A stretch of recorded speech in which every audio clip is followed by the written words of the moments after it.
Hello everyone, my name is Dr. Subra Kumari. I have completed my master degree from Bhim Rao Ambedkar University, Bihar. Today my lecture on the mission of physicians. Physician के क्या क्या mission होते हैं, क्या क्या ये होते हैं, वो मैं आपको आज शेयर करना चाहती हूँ। इसके लिए सबसे पहले अगर आप मेरे वीडियो को सब्सक्राइब करना चाहते हैं तो सब्सक्राइब बटन पर जाकर सब्सक्राइब करें। आपको नए नए वीडियोस आपको मिलते रहेंगे। ये जो है, ये जो मैंने आज जो लेक्चर आज मैंने बनाया है, ये लेक्चर जो भी होम्योपैथिक स्टूडेंट्स हैं उनके लिए बहुत ज्यादा उपयोगी है कि कैसे फिजिशियन क्या होता है, मिशन ऑफ द फिजिशियन क्या होता है, उसके मैंने यहाँ पे फुल डिटेल लेक्चर दिया है टुडे। तो आप देख सकते हो कि organ of medicine doctor Subra Kumari PhMS MD PhD scholar. Number 1, mission of the physician. The high and only mission of the physician is to restore, to seek, to help, to cure, as it termed. The first aphorism we discuss about the mission of the physician. The high and only mission of physician is restore, the seek, to help, to cure, as it termed. अब यहाँ पे सबसे first I started off the physician. Who is physician? Physician कौन होता है और physician का मतलब क्या होता है? तो फिजिशियन का पर्सन, फिजिशियन क्या होते हैं? एक पर्सन होते हैं। आप और मैं सब एक पर्सन से, लेकिन फिजिशियन के बाद एक स्पेशल क्वालिटीज होती है। फिजिशियन के पास सारे के सारे जितने भी वो 5.5 साल वो PhMS में उसने 5.5 साल कोर्सेज किया, उसमें बहुत सारे उसको नॉलेजेस, हर सब्जेक्ट के एक अलग अलग नॉलेजेस मिले। उसके बाद उन्होंने ये सारे नॉलेजेस क्या होते हैं? एक इंस्ट्रूमेंट होते हैं। ये इंस्ट्रूमेंट को क्या करते हैं? वो यूज करते हैं किसके लिए? मानवता को बचाने के लिए यूज करते हैं। और जो भी इसके बाद क्या होता है? हीलिंग करते हैं। हीलिंग, आप हीलर भी बोलते हैं, एक फिजिशियंस को हीलर भी बोलते हैं। मतलब एक फिजिशियन का ये भी काम है कि जो भी पेशेंट आपके पास आया है तो उसको फिर से एक हेल्दी अवस्था में जैसा वो था पहले, हंसता था, खेलता था, बोलता था, बीमारी हुआ तो रोना स्टार्ट कर, डिप्रेशन में चला गया, फिर से उसको हंसते खेलते हुए अवस्था में वापस लेके आएंगे, तभी एक फिजिशियंस हीलर कहलाता है। ऐसा नहीं है कि हम सिर्फ ऊपर आउटवर्डली जो लक्षण हमको नजर आ रहा है और सिर्फ उसको हटा दिए, लेकिन पेशेंट अभी भी, पेशेंट को नींद नहीं आ रही है, अभी भी पेशेंट को भूख नहीं लग रही है, अभी पेशेंट को बहुत ज्यादा गैस बन रहा है, तो मतलब हमारे कहीं ना कहीं हमने जो ट्रीटमेंट किया वहां पे कहीं ना कहीं गड़बड़ी हो गई। या पेशेंट को जो डाइट एंड रेजिमेंट हमने बताया, पेशेंट उस डाइट एंड रेजिमेंट को फॉलो सही से नहीं कर रहा था, जिसके कारण से कहीं ना कहीं जो डिजीज था वो उसका सिर्फ आउटवर्डली सिम्टम तो चला गया, लेकिन इनवर्ट मैनिफेस्टेशन था वो अंदर ही अंदर कहीं ना कहीं दब गया। तो हम इस दबे हुए चीज को, कॉजेशंस को पता लगाएंगे कि क्या कारण है जो इंटरनली वो सही तरीके से ठीक नहीं हो पा रहा है, क्या कारण है, क्या कॉजेशन से उसका पता लगाना, क्या किसका काम होता है, मेन लक्ष्य किसका होता है, मेन मिशन किसका होता है, फिजिशियंस का होता है। तो मेन वर्क हमारा, हर फिजिशियंस का पहला धर्म क्या होता है? पेशेंट को क्योर करना, एक हेल्दी पर्सन को प्रिजर्व करना, उसको आइडेंटिफाई करना, उसको पूरा इंटरनल मैनिफेस्टेशन, इंटरनली इसको रिमूव कर देना, और रीस्टोरेशन पहले जैसा था फिर से वैसी जगह पर इसको वापस ला देना एक फिजिशियन का कर्तव्य है। फिजिशियन का दूसरा कर्तव्य high and only mission. High and only mission मतलब सबसे ऊंचा और सिर्फ एक ही मात्र लक्ष्य होना चाहिए। उसका क्या है कि पेशेंट को कैसे फिर से वापस उसका जो पहले सी अवस्था थी उसमें वापस आ देना, और फिर से उसको प्रिजर्व करके रखना कि फिर से वो हेल्दी अवस्था में रहे, फिर से वो सिक स्टेज में वापस ना जाए। तो ये भी हमारा मेन मिशन है। So Handmaid did not use the word like duty, responsibility, work or task here. Instead, the word high and only mission is to use. It is that a homeopathic physician must take every case like a mission. that must be achieved fully. In order to achieve that high mission, one must pool all one's effort and capability to achieve the goal. तो एक physicians का एक उद्देश्य होना चाहिए, एक लक्ष्य होना चाहिए कि जो भी पेशेंट उसके पास आ रहा है, ईच एंड एवरी पेशेंट उसके पास आ रहा है, सारे केस उसके लिए नए हैं.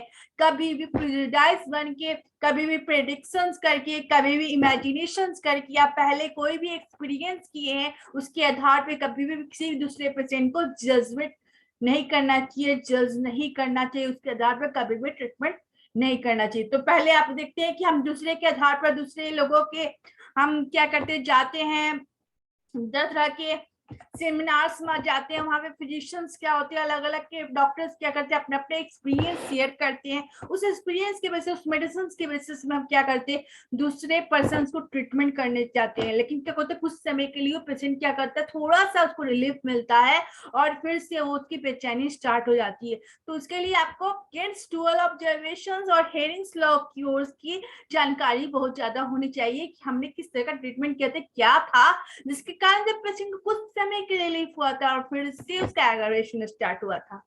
तो हमने किस तरह से पैलेटिव मोड ऑफ ट्रीटमेंट किया था, यहाँ पे हमने पैलेशंस किया था, क्योंकि हमने यहाँ पे पेशेंट का सिर्फ डिजीज को यहाँ पे लिया था, डिजीज को देखते हुए हमने यहाँ पे ट्रीटमेंट किया था. हमने पेशेंट के नेचर को देखते हुए नहीं किया था, patient as a whole treatment नहीं किया था, यहाँ पेशेंट के डिजीज पर हमने ट्रीटमेंट किया था, जिसके कारण से क्या होता, पैलिएशन हुआ था.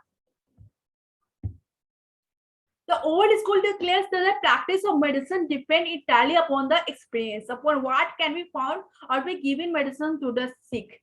यहाँ पे ओल्ड स्कूल जिसको बोला गया, ओल्ड स्कूल किसको, जो भी मॉडर्न पैथी है जिसको, उसको ओल्ड स्कूल बोला गया, क्योंकि जहाँ पे, क्योंकि जो होम्योपैथी का आविष्कार कहाँ हुआ था, खोज कहाँ हुआ था, जर्मनी में हुआ था, और जो आयुर्वेदा था वो कहाँ था, इंडिया में था. तो उसके बारे में हैंडमैन, वहां पे किसी तरह आयुर्वेदा का कोई ट्रीटमेंट नहीं होता था, इसलिए हैंडमैन ने ज्यादातर फोकस किया ओल्ड स्कूल पैथी, जो भी इसको बोलते हैं एलोपैथी, उसको मॉडर्न पैथी बोलते हैं. उस समय सबसे पहले और सबसे पुराना पैथी अगर जर्मनी में देखा जाए, दूसरे कंट्री में देखा जाए, इंडिया को छोड़कर, तो एलोपैथिक ही जो था सबसे पुराना पैथी था. और उस डॉक्टर हैंडमैन भी अल्टरनेटिव मेडिसिन, जो एलोपैथिक मेडिसिन है उसका पढ़ाई करते हुए क्या किया था, इन्होंने छोड़ दिया था. उन्होंने बहुत सारे लोगों को मौत होते हुए देखा था, बहुत सारे लोगों को कॉम्प्लिकेशंस देखा था, जिससे वो विचलित हो गए थे, और उन्होंने अपना एक नई चीज की खोज की थी. क्योंकि आपको पता है जो प्रिंसिपल, होम्योपैथी का principle similia similibus curentur, law of similia जो होता है, पहले बहुत लोगों ने खोजा था, लेकिन किसी ने एक्सपेरिमेंट करके नहीं देखा था. डॉक्टर हैंडमैन ही पहले वो बंदे थे जिन्होंने खोज कर देखा और पाया, और इसके ऊपर क्या किया था, खुद पर एक्सपेरिमेंट किया था. उनको बिलीव नहीं था, उन्होंने खुद पर एक्सपेरिमेंट किया, ऑब्जर्व किया. तो जो भी कूलेंस मटेरिया मेडिका में लिखा होता है उसको ऑब्जर्व करने, खुद पर एक्सपेरिमेंट करने के बाद जो ऑब्जर्व आया, तो उन्होंने क्या कि लॉ ऑफ सिमिलिया, ये लॉ ऑफ सिमिलिया का उन्होंने क्या किया, एक्सपीरियंस किया था, एक्सपेरिमेंट, तब क्या हुआ, यहाँ पर डिस्कवरी हुई जिसकी होम्योपैथी की. The shifting methods and theories and rapid discoveries are the abandonment of the same fully attest the sincerity of their acknowledgement and the declarations. Homeopathic leaves allopathic at this point. And so in the manner the great division between the two schools is affected. Here we discuss the homeopathy and the allopathic in which subject. कौन से subject की बात यहाँ पे की गई, तो जो भी ट्रीटमेंट का जो व्यू होता है, जैसे कि जो भी ओल्ड स्कूल वाले वो क्या करते हैं, डिजीज का जो रिजल्ट हुआ, उसका जो डिजीज के कारण से इंटरनल मैनिफेस्टेशन हुआ, उसका जो रिजल्ट आया, आउटवर्डली आपको जो लक्षण नजर आए, उसी आउटवर्डली लक्षण के पर उन्होंने उसको डिजीज साबित किया कि ये इस पेशेंट इस डिजीज से सफर कर रहा है, उसके कॉमन सिम्टम के आधार पर ये क्या किया, यहाँ पे ट्रीटमेंट करना स्टार्ट किए. लेकिन हमारा होम्योपैथिक बोलता है कि पेशेंट एज अ होल को ट्रीटमेंट करना चाहिए. पेशेंट का खुद का एक अपना एक नेचर होता है, खुद की लाइक होती है, डिसलाइक्स होती है, समझने की शक्ति अलग होती है, इंटेलिजेंस पावर अलग होती है, तो ये सारे चीज अलग अलग है. तो पेशेंट का जो है एक कॉमन सिम्टम जो ऊपरी दिख रहा है, तो हम उस पर ही ऊपरी दिखते हुए लक्षण को देखकर कैसे ट्रीटमेंट कर सकते हैं? तो हम लोग क्या करते हैं, अनकॉमन पिक्यूलियर सिम्टम्स को देखते हैं, हम लोग पेशेंट के एज अ होल ट्रीटमेंट करते हैं, patient as a whole, patient का नेचर, पेशेंट की सेहत क्या, उसका किस तरह का उसका रहना सहना था, पहले शादी से पहले किस तरह का रहना था, शादी के बाद में कैसा रहना था। आपको आजकल बहुत सारे पॉलिसिस्टिक ओवेरियन सिंड्रोम्स के केसेस देखे जा रहे हैं। बहुत सारे लेडीज को पहले क्या करता, थायराइड नहीं होता था, लेकिन शादी के बाद में बहुत सारे थायराइड डिजीज से सफर कर रही है। तो उस समय क्या उसका सिचुएशन था, उसके घर में किस तरह का माहौल से रखा जाता था उस लड़की को, और आज के टाइम उस लड़की को कैसे रखा जाता है। तो ये सारे के सारे मतलब जब तक हम उसके फैमिली हिस्ट्री, पास्ट हिस्ट्री, उसका पर्सनल हिस्ट्री को नहीं जानेंगे, तब तक उसका मेन कॉजेशन को हम नहीं पकड़ सकते हैं। तो मेन कॉजेशन को जानने के लिए हमें क्या करना पड़ता है, केस टेकिंग करना पड़ता है। और केस टेकिंग परफॉर्मा करने के बाद हमें क्या करता है, हमारा जो प्रिंसिपल है, सिमिलियर सिमिलेबस क्रिएंसेस लाइक योर्स लाइक, जैसे को तैसा, मतलब जैसी पेशेंट का होल सिम्टम्स मिल रहा है, जैसा लक्षण पेशेंट का एज अ होल मिल रहा है, वैसे ही मेडिसिन को खोजेंगे, वैसे ही मेडिसिन का जो नेचर है, अगर पेशेंट के होल नेचर से मैच कर रहा है तो पेशेंट को वही मेडिसिन प्रिस्क्राइब करेंगे। That deals only with ultimate, they observe only the result of the disease and either deny or have no knowledge of the real nature of man, what he is, where he came from, what is quality in the sickness or the health. They say nothing about the man except in the connection with his tissues. They characterize the changes in the tissues as a disease, and all there of the disease is weakness and its end. In effect, they proclaim disease to be something that exists without a cause. They accept nothing but what can be felt with the finger and seen with the eyes, otherwise observed through the sense, aided by improved instruments. ये सारे के सारे क्या कहते हैं, pathological जो results आते हैं उसके आधार पे क्या करते हैं, ये मानते हैं कि ये पेशेंट जो होता है इस डिजीज से सफर कर रहा है। लेकिन जो सारे लक्षण, उसके आर्टवादी लक्षण जो नजर आ रहे थे वो क्या थे, अगर उसके पैथोलॉजी में किसी तरह का कोई रिजल्ट नहीं आता है तो वो बोलते हैं कि पेशेंट बस आप कुछ ऐसा कुछ खाए होंगे जिसके कारण से ऐसा सिम्टम्स आ रहा होगा। लेकिन अगर कहीं ना कहीं जो भी आउटवार्डली आपको जो रिफ्लेक्शंस नजर आते हैं वो ना कहीं जो इंटरनली डिजीज, इंटरनली मैनिफेस्टेशंस के कारण ही क्या होते हैं, आउटवार्डली आपको लक्षण नजर आते हैं। तो कभी भी जो भी आपको माइन्यूट से माइन्यूट लक्षण जो होते हैं उसको कभी भी इग्नोरेंस नहीं करना चाहिए। कभी हम लोग क्या करते हैं, इसी माइन्यूट लक्षण को इग्नोरेंस कर देते हैं, तभी क्या होता है, ये धीरे धीरे कोई ऐसा डिजीज में डेवलप कर जाता है। कभी भी कोई क्रोनिक डिजीज में डायरेक्ट डेवलप नहीं करता है। आप सुनते हैं कि that person is suffer from the cancer directly, और second cancer, second stage cancer, third stage cancer हुआ। तो यहाँ पे पेशेंट क्या पहले सिम्टम्स नजर नहीं आया था, पहले सिम्टम्स नजर आए थे लेकिन पैथोलॉजी रिपोर्ट में वो सारे नहीं आए थे। तो डॉक्टर भी नहीं माना कि अरे इस पेशेंट को कुछ भी नहीं है, थोड़ा सर्दी खांसी। लेकिन वो धीरे धीरे क्या हुआ, वो जाके डेवलप करके क्या हुआ, हमारा जो इंटरनल ऑर्गन्स को पूरी तरह से बर्बाद करना स्टार्ट हुआ। जब वो रिजल्ट दिखा आपका पैथोलॉजिकल रिपोर्ट्स में, एक्सरे में, सीटी में, तब हमने माना कि ये पेशेंट सफर कर रहा है कैंसर से, ये पेशेंट सफर कर रहा है सीओपीडी से, ये पेशेंट सफर कर रहा है अस्थमा से। जब तक रिजल्ट नहीं आता है तब तक वो लोग क्या करते हैं, नहीं मानते हैं कि पेशेंट जो है वो बीमार है, ये जो हेल्दी पर्सन है वो बीमार हो गया है, वो एक सिक हो चुका है। तो हम लोग क्या करते हैं, क्या पता है, मतलब कि आपको अगर थोड़ा सा भी किसी जगह पे दर्द हो रहा है, बार बार रिपीटिशन हो रही है, मतलब कहीं ना कहीं हमारे इंटरनल मैनिफेस्टेशन में गड़बड़ी हो रही है, जिसके कारण से हमें वो लक्षण नजर आता है। जो भी साइंस होते हैं वो क्राइम सेंसेशन होते हैं, चिल्ला चिल्ला के वो लक्षण बोलते हैं कि आपके अंदर में कोई ना कोई गड़बड़ी हो रही है, उसका ट्रीटमेंट कराओ सही तरीके से।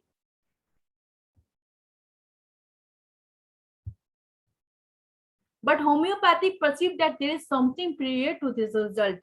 रिजल्ट से पहले कुछ ना कुछ हुआ था जिसके कारण तभी तो रिजल्ट आया था।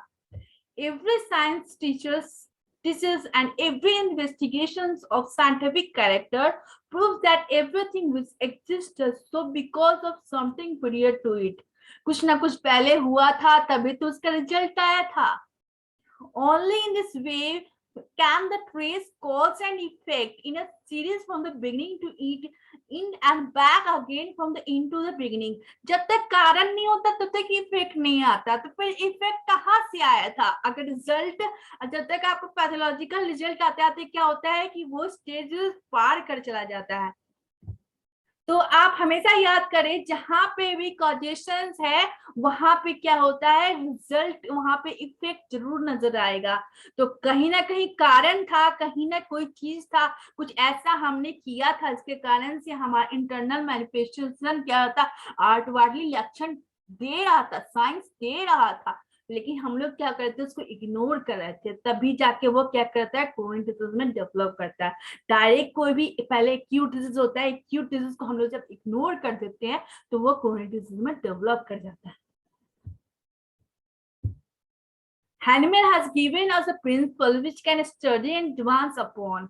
Hahnemann ने क्या एक प्रिंसिपल दिया, जो उसका प्रिंसिपल आपको क्या, सिमिलियर सिमिलिवस क्यूरेंज, लाइक क्योर लाइक्स, जैसा पेशेंट का लक्षण नजर आता है, पेशेंट एज अ होल का लक्षण नजर आता है, वैसा ही हम मेडिसिन खोजते हैं, उसी लक्षण वाले मेडिसिन खोजते हैं, उसी किस मेडिसिन जो बना है उसी सेम लक्षण के, तभी क्या करते हैं, उस को हम लोग उसको प्रिस्क्राइब करते हैं।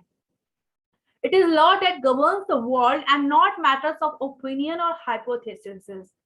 We must begin by having respect for law, for we have no starting point unless we base our propositions on law.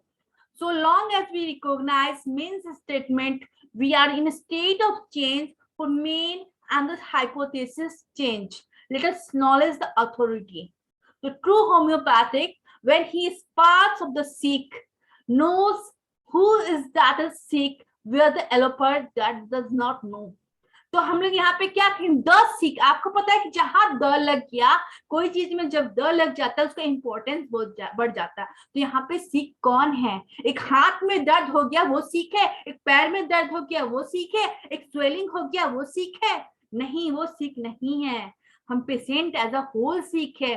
Patient का इंटरनल मैनिफेस्टेशन गड़बड़ी हुआ था, जिसके कारण से हमें बाहरी हाथ में दर्द होने लगा, छाती में दर्द होने लगा, छाती में बहुत ज्यादा कफ एक्लेमेशन हो गया, जिसके कारण से हमारा हार्ट, हमारा जो चेस्ट है बार बार पेन कर रहा है, हम उसको इग्नोर करते जा रहे हैं। थोड़ा सा 2 दिन के लिए दर्द हुआ, फिर इग्नोर कर दिए, धीरे कफ निकलना जमा स्टार्ट हो गया, धीरे निकल गया, लेकिन फिर क्या करता है, कफ जमते गया, सूखते गया, वो जाके डेवलप कर गया आपका, धीरे धीरे क्या करता है, आपके एल्वेलाई को बर्बाद करना स्टार्ट कर दिया, thin layers of the alveoli को बर्बाद करना स्टार्ट कर दिया, जिसके कारण से रिजल्ट क्या हुआ, लंग्स फेल्योर कर गया।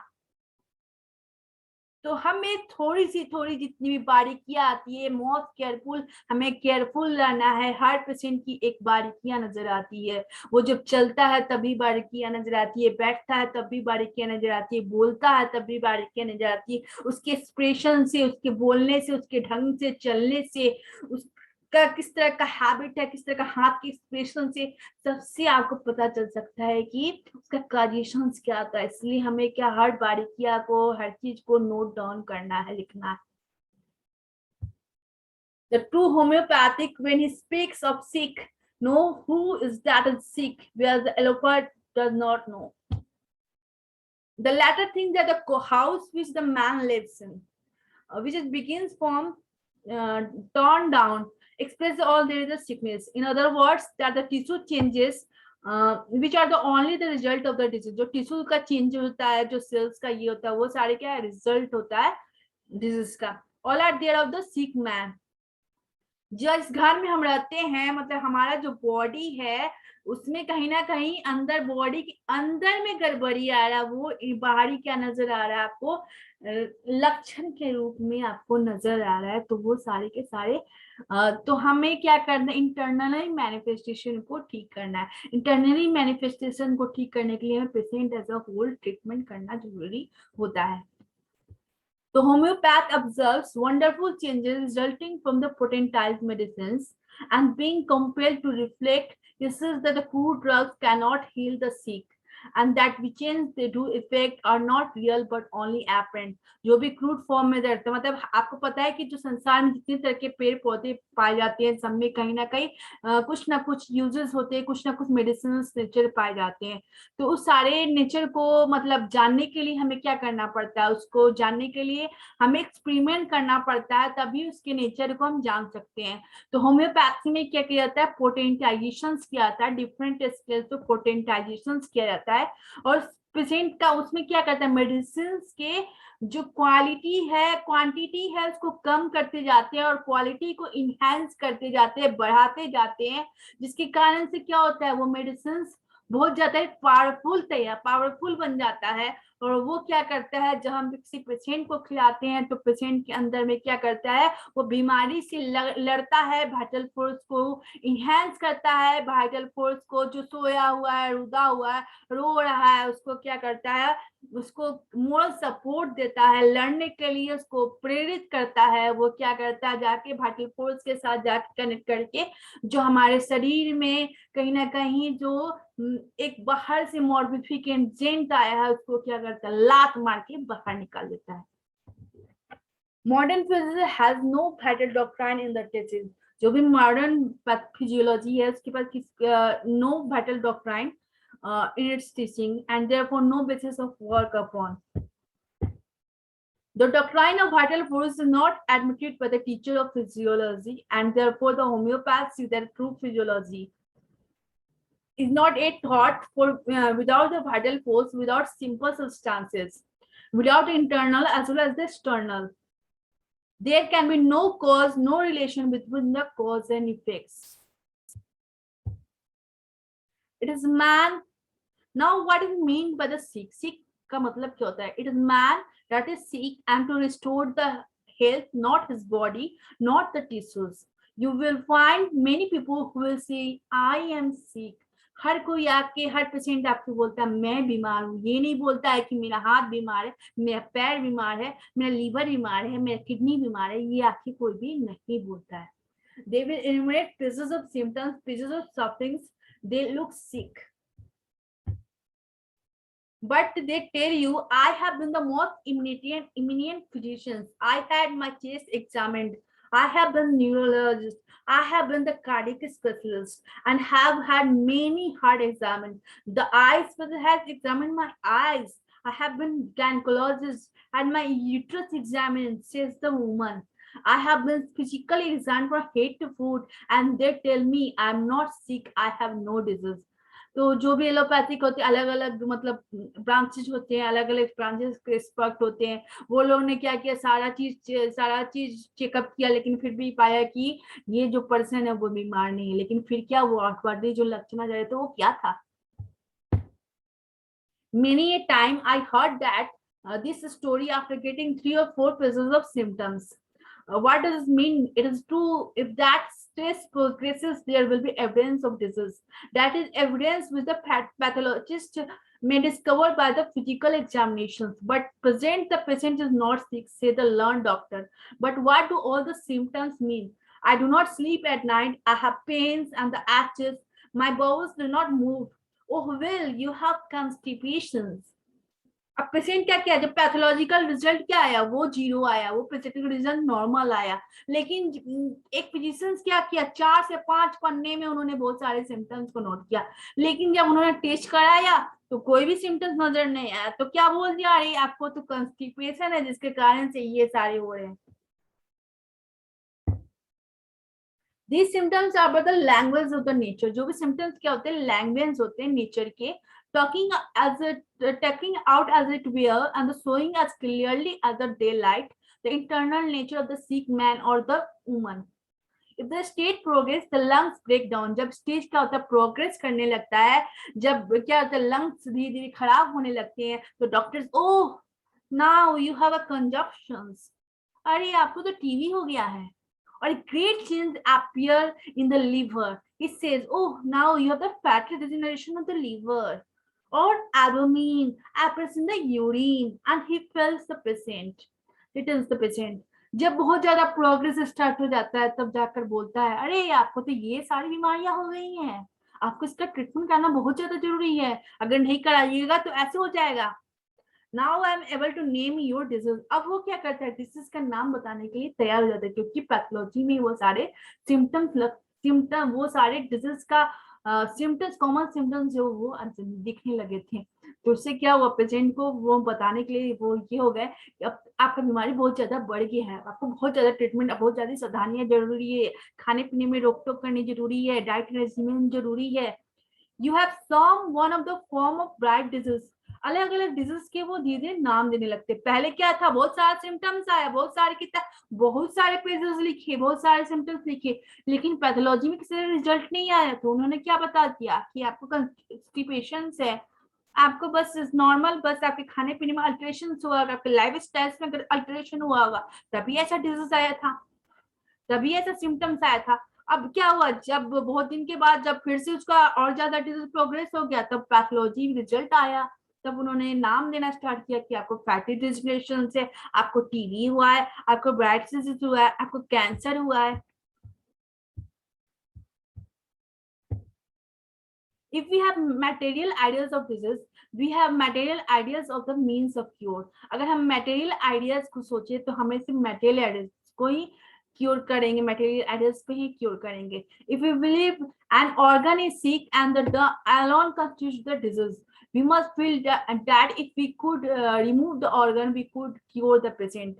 अगर आपको पता है कि पेशेंट का कभी कभी ट्रस्ट में कहीं ना कहीं ट्यूमर होता है, तो क्या ट्रस्ट को निकाल देने के बाद ट्यूमर सही हो जाता है, पेशेंट एकदम सही हो जाता है, एकदम हंसता खेलता नहीं, और ज्यादा उसको गैस पैदा होने लगता है, अलग अलग सिम्टम्स और नजर आने लगते हैं।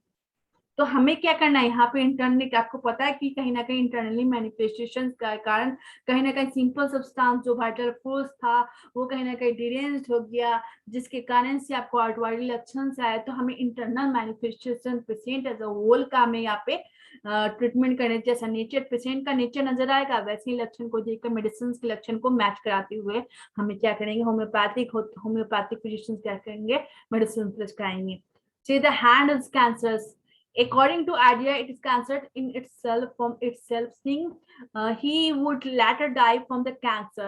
If his hand, we could consciously remove the hands and so cure the patient. The organs are not the man. जो organ है वो man नहीं है, आदमी नहीं है. The man is prior to the. पहले आदमी है तभी तो organ है. From first to last to order of sickness as well as order of cure. From man to his organ and not from organ to man. Well then, who is sick man?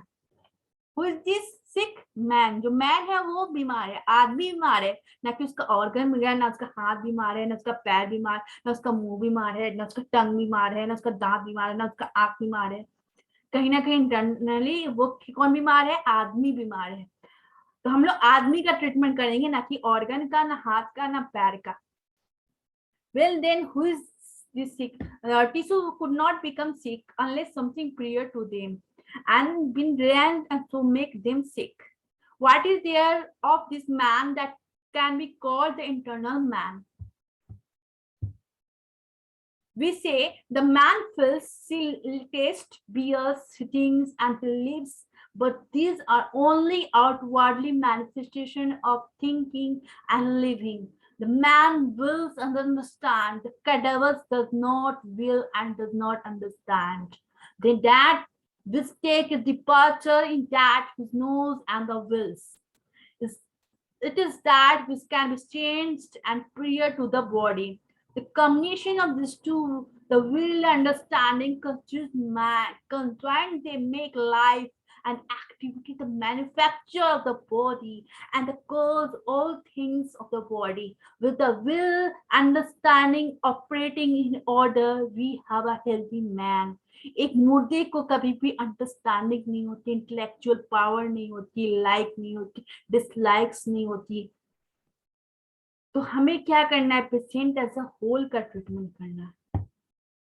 The man is real understanding than the house which he lives in his body.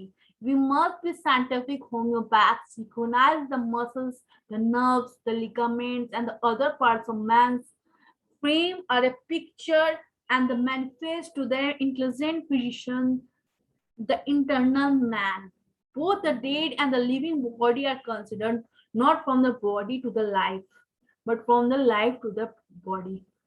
पहले जिंदगी जीवन आया है, जीवन है कहीं ना कहीं स्पिरिचुअल वाइटल फोर्स से, तभी तो हमारा बॉडी चलता है. Hangman once said, "There are no diseases but sick people," from which it colored that Hangman understood that the disease so called some bad disease, liver disease, it is severe, but the greater forms of disease results with appearance of the disease. There is a first disorder of government, and this proceeds from which outwardly until we have pathological changes of disease.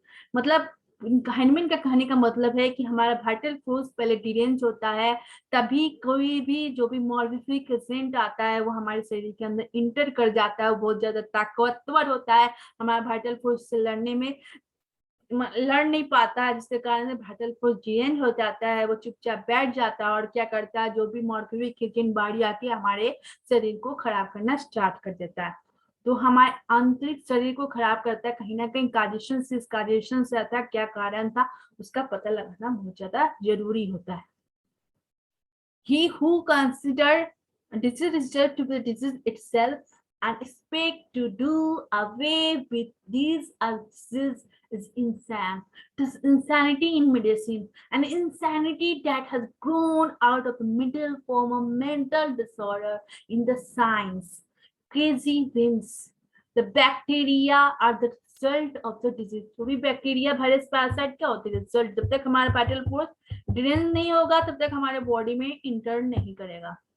The physician mission is not, however, to construct so-called system by interviewing empty speculations, hypotheses concerning the internal essential nature of vital process and the mode in the disease organ in visual interior of the organism. Our idea of pathology must be adjusted to such a materia medica as we possess. It must be discovered wherein these are similar in order to the health the sex. The totality of the symptoms written out carefully is all that we know of the internal nature of the sickness. हमें जो भी totality of the क्या करेंगे, case taking करेंगे, और case taking के दौरान बहुत सारे symptoms आएंगे. सारे symptoms क्या होते हैं? totality of the symptoms होते हैं. उसके आधार पे क्या करेंगे, हमले उसका पेशेंट का इंटरनल नेचर जानेंगे, सिकनेस का क्या कारण है वो जानेंगे, पेशेंट जो वो बीमार हुआ किस क्या कारण था, किस कारण से हुआ था. Then the proper administration of the similar remedy. उसके बाद क्या करेंगे, हम लोग रेमेडी का सिलेक्शन करेंगे, रेमेडी उस नेचर से रेमेडी का नेचर मिल मैच कर रहा है नहीं कर रहा है, तो उसके आधार पर क्या करेंगे, मेडिसिन प्रिस्क्राइब करेंगे. Constitute the art of the healing. तो कंस्टिट्यूट मतलब होता है क्या, कि कंस्टिट्यूट का मतलब होता है कि कंस्टिट्यूशंस का मतलब होता है कि माइंड और मेंटल सिम्टम्स और फिजिकल सिम्टम्स सबको मैच कराते हुए हमें क्या करना, मेडिसिन जो भी सिम्टम्स आएंगे वो सारे सिम्टम्स मेडिसिन का जो भी वो मेडिसिन का जब हम लोग एक्सपेरिमेंट किए थे, तो उस एक्सपेरिमेंट के द्वारा जो भी सिम्टम्स नजर आए थे या नहीं आए थे, वो सारे सिम्टम्स क्या करेंगे, वहाँ पे पेशेंट की common uncommon peculiar symptoms, patient का जो होल सिम्टम्स है उससे मैच कराते हुए पेशेंट को प्रिस्क्राइब करेंगे. और पेशेंट को प्रिस्क्राइब करने से पहले देखेंगे कि पेशेंट का स्थिति कैसा है, पेशेंट का प्रोग्नोसिस कैसा है, वो किस तरह से है, उसका बहुत ज्यादा कमजोर है, तो हम उस तरह से पोटेंशियल सिलेक्शंस करेंगे, उस तरह से डोज सिलेक्शंस करेंगे. तो ये सारे के सारे क्या करते हैं, सारे के सारे पेशेंट डिजीज जो होता है, डिजीज पर निर्भर करता है कि डिजीज किस तरह की स्थिति में, किस तरह के स्टेज प्रोग्रेस में है, पेशेंट सह सकता है नहीं सह सकता है, उस तरह का हम लोग पोटेंशियल सिलेक्शंस करते हैं, उस तरह का डोजेस सिलेक्शंस करते हैं. अगर किसी तरह का किस तरह का एग्रेशन वगैरह हुआ, मेडिसिन देने के बाद एग्रेशन हुआ, एमलेशन हुआ, या एमलेशन पहले हुआ, फिर एग्रेशन हुआ, फिर एग्रेशन हुआ, फिर एमलेशन हुआ, तो उसके लिए हम लोग क्या करते हैं, केमिस्ट्री ऑब्जर्वेशन पढ़ते हैं. और डिजीज किस तरह से ऊपर से नीचे की तरफ जा रहा है, नीचे से ऊपर की तरफ जा रहा है, तो हम इसके लिए हम लोग क्या करते हैं, हेरिंग्स लॉ ऑफ क्योर पढ़ते हैं. हेरिंग्स लॉ ऑफ क्योर के द्वारा और केमिस्ट्री ऑब्जर्वेशन के द्वारा, केमिस्ट्री ऑब्जर्वेशन हमको बताता है कि हमने मेडिसिन दिए थे वो किस मेडिसिन जो होता है वो किस रास्ते जा रहा है, पहले एमिनेशन हो रहा है तो एग्रेवेशन, तो हमने जो मेडिसिन दिया था रॉन्ग दिया था, सही दिया था, पैलेटिव दिया था, सप्रेशर दिया था, ये सारे के सारे हम लोग केमिस्ट्री ऑब्जर्वेशन और हेरिंग्स लॉ ऑफ क्योर में पढ़ेंगे. Okay, thank you all. We will soon meet. We will next April we will discuss about. अगर आपको मेरा ये जो वीडियो है वो अगर अच्छा लगा तो प्लीज सब्सक्राइब कीजिए और कमेंट बॉक्स में जाकर लिखिए कि नेक्स्ट एपिज्म डिस्कस करने के लिए। Okay, thank you all.